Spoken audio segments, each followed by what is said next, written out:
నా హృదయపూర్వక నమస్కారాలు. అలాగే నిరంతరం గత పాలనలో ఒత్తిళ్లు ఎదుర్కొని బలంగా నిలబడ్డ రాజనగరం ఎమ్మెల్యే శ్రీ బత్తుల బలరామకృష్ణ గారికి, అలాగే కె శ్రీనివాసరావు గారికి, గౌరవ ఎమ్మెల్యే వారికి నా హృదయపూర్వక నమస్కారాలు. అలాగే Kakinada urban development authority chairman Shri Tummala Babu గారికి నా హృదయపూర్వక నమస్కారాలు.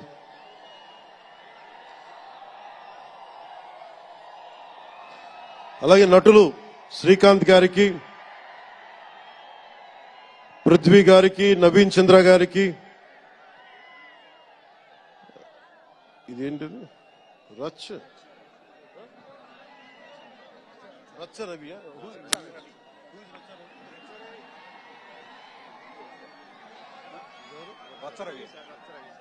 రచ్చ రవి గారికి, రామ్ జోగయ్య శాస్త్రి గారికి, కాసరాల శ్యామ్ గారికి, అనంత్ శ్రీరామ్ గారికి, బుర్రా సాయి మాధవ్ గారికి, ఇక్కడ ఉన్న అంజలి గారికి, అలాగే మ్యూజిక్ డైరెక్టర్ తమన్ గారికి, నాకు చాలా తక్కువ సినిమాలు నేను థియేటర్కి వెళ్ళేవాడిని.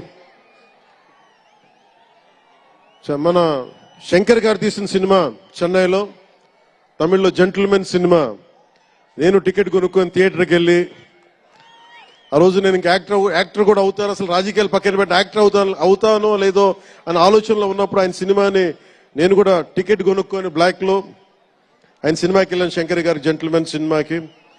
అలాగే ప్రేమికుడికి కూడా ఎవరు లేక తోడుకి మా అమ్మమ్మని తీసుకెళ్ళాను ప్రేమికుడి సినిమాకి.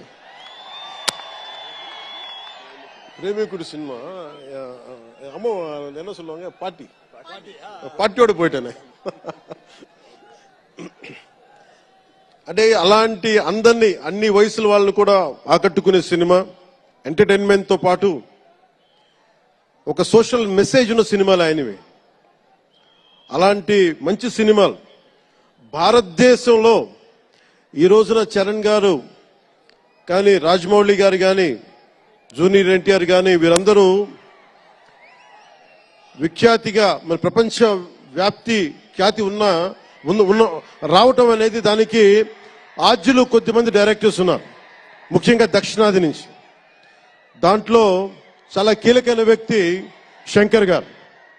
శంకర్ గారు ఈ రోజున భారతదేశం మొత్తం తెలుగు చిత్ర పరిశ్రమ వైపు చూస్తుంది అంటే, తమిళనాడు నుంచి వచ్చి తెలుగులోకి డబ్బై ఆ సినిమాని తెలుగు ప్రేక్షకులు ఇది తమిళ సినిమా కాదు తెలుగు సినిమా అని చెప్పి గుండెల్లో పెట్టుకొని ఆదరించారు.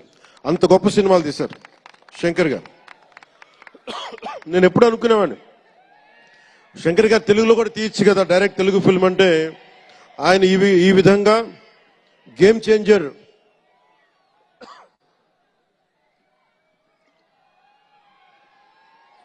చేంజర్ సినిమాని పూర్తిగా తెలుగులో తీసి మిగతా భాషల్లో డబ్ చేసే క్రమంలో రిలీజ్ చేస్తుంది. మనస్ఫూర్తిగా వారికి నా ధన్యవాదాలు. అలాగే దిల్ రాజు గారు, నేను తొలి ప్రేమ సినిమా అప్పుడు ఆయన డిస్ట్రిబ్యూటర్, అంటే ఏదో ఒక చిన్న పోస్టర్ చూసి ఎక్కడో ఒక మాటిని ఈ సినిమా చాలా సూపర్ డూపర్ హిట్ అవుతుంది ఒక నమ్మకంతో పాపం ఆయన అడ్వాన్స్ ఇచ్చారు. అలా స్టార్ట్ అయిన వ్యక్తి. మేము వకీల్ సాబ్ నా నిర్మాత కూడా అయినా. ఎలాంటి నిర్మాత అంటే, నేను బాగా కష్టాల్లో ఉన్నప్పుడు, డబ్బులు లేవు నా దగ్గర, పేరుంది కానీ డబ్బులు లేవు, మార్కెట్ ఉందో లేదో తెలియదు. అలాంటి పరిస్థితుల్లో వచ్చి వకీల్ సాబ్ అనే సినిమా నాతో తీసి ఈరోజు జనసేన పార్టీ నడపడానికి ఇంధనంగా పనిచేస్తుంది వకీల్ సాబ్ సినిమా. దాని నిర్మాత దిల్ రాజు గారు. సో మనస్ఫూర్తిగా వారికి నా ధన్యవాదాలు. అలాగే రామ్ చరణ్